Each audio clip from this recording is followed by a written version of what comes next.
શું નામ છે આપનું? વિપુલભાઈ પટેલ. વિપુલભાઈ, જે ખ્યાતિ હોસ્પિટલ દ્વારા જોણક ગામમાં કેમ્પનું આયોજન કરવામાં આવ્યું હતું, તેમાં કેવી રીતે આયોજન કરવામાં આવ્યું હતું? કારણ કે સાર્વજનિક તમારી હોસ્પિટલમાં કરવામાં આવ્યું છે, તો પરમિશન હતી કે કેમ? એટલે એ વખતે બધા ગામડામાં ફરીને કેમ્પ કરતા હતા. એ જાહેર જગ્યાઓ, સ્કૂલ હોય કે કોઈ વાડી હોય એવી જગ્યાએ કેમ્પ કરતા હતા. અમારા ગામમાં આવ્યા હતા તો સરપંચને લઈને અમને મળ્યા અને એમને એવું કહ્યું કે તમારી હોસ્પિટલની જગ્યા અમને મળે કેમ્પ કરવા માટે. એ વખતે અમારી હોસ્પિટલ નવી જ હતી, 3, 4, 5 મહિના થયા હશે. તો રવિવારે અમે બિલકુલ બંધ જ રાખતા હતા. તો એમને રવિવારે કેમ્પ કરવાનો તો અમે જગ્યા એમને પ્રોવાઈડ કરી હતી. એ વખતે કેટલા લોકોને ચકાસવામાં આવ્યા હતા અને વિધાઉટ પરમિશન એ લોકો કરીને ગયા છે? અને અમે એક વ્યક્તિનું ગામમાંથી મોત પણ છે અને સ્ટેન્ડ મૂકી દીધા છે ઘણા લોકોને. હા, એટલે એવો આંકડો, ઓપીડીનો આંકડો અમારા જોડે નથી. અમે તો ખાલી એમની જગ્યા જ આપી હતી. અમારો કોઈ સ્ટાફ નહોતો, કોઈ ડૉક્ટર નહોતો, ક્યાંય કોઈ હાજર હતું નહીં. એટલે અમારા જોડે કોઈ આંકડો નથી. પણ જે પેશન્ટો ગયા હતા એમને અમે આ 4-5 દિવસ બધું કૌભાંડ આવ્યું એટલે બધાને પૂછીને લિસ્ટ બનાવ્યું છે. અને લગભગ 12-13 જણાનું લિસ્ટ અમે PHC સેન્ટરમાં સાહેબના ઓફિસરને આપ્યું છે. અને એમને કોને કર્યા એ ડિટેલ એરિયા જાતે પેશન્ટને પૂછીને એમને ડિટેલ બી બનાવેલી છે. PHC સેન્ટર હોસ્પિટલ દ્વારા કેમ્પ કરવામાં આવ્યું હતું, એમાં બીજી વાર વિઝિટ કરવામાં આવી હતી કેમ્પ?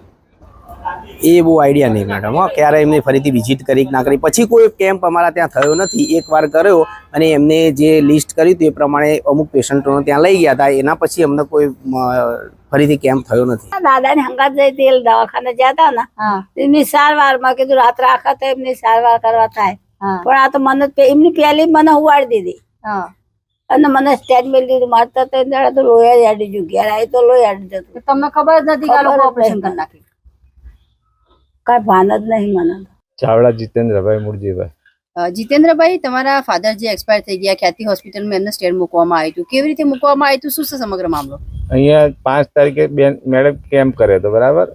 6 તારીખે અહીંથી એ લોકો લઈ ગયા. 7 તારીખે ડિસ્ચાર્જ કર્યા. એમને કઈ તકલીફ નથી, પણ આયુષ્યમાન કાર્ડ ને જે સરકાર લાભાર્થી આપે એના અનુસંધાન મેં એમને મૂકી દીધું. અમને કોઈ પરિવારને જાણ કરી નથી. પછી શું થયું? પછી થોડા દિવસ થયા, અઠવાડિયે 1 દિવસ પછી એના અનુસંધાન એમને તકલીફ થવા માંડી. જ્યાં સ્ટેન્ડ મૂકી ત્યાં દુખાવો થતો હતો, છાતીમાં દુખાવો થતો, શ્વાસ લેવામાં તકલીફ પડતી હતી, તાવ બહુ આવવા માંડ્યો. પછી અમે અમદાવાદ લઈ ગયા, દાખલ કર્યા 20 તારીખે, 20/3/23 અને 23/3 તારીખે એક્સપાયર થઈ ગયા. આ બાબતે તમે ફરિયાદ નોંધાઈ છે? હા. ભાઈ પમાભાઈ ચાવડા. એવા ભાઈ, તમને સ્ટેન્ડ મૂકવામાં આવ્યું છે ખ્યાતિ હોસ્પિટલ? હા સર, મૂકી દઉં. કેવી રીતે મૂકી દઉં અને શું બન્યું? અહીં મૂકી દઉં. અહીં પછી કઈ નહીં, મને તો આરામ બહુ નતું મૂક્યું. મને દુખાવો તો ચાલુ થયો, પાટાવાદી કાઢ્યા. રાતે અમે ત્યાં હવામાં રડતા જ નહીં. અમે તો કોઈ ત્યાં જ્યાં નહીં. હું મારા માટે જ હતો, મારા બૈરાને મૂકી દીધું. એમને નતું મૂકવાનું? એમને પણ મૂકી દીધું. લોહી બહુ આવ્યું અને બહુ સખત પીડા થઈ. અમે ગયા હતા, ઘેર છે. 4 દાડા દવા કરાવી અને આરામ થયો હતો. બરાબર. 3 દાડા તો બાજુમાં ખવડાવ્યું રોટલા. અમે કઈ કાર્યવાહી તો કઈ અમને ખબર જ નથી કે આવું થશે.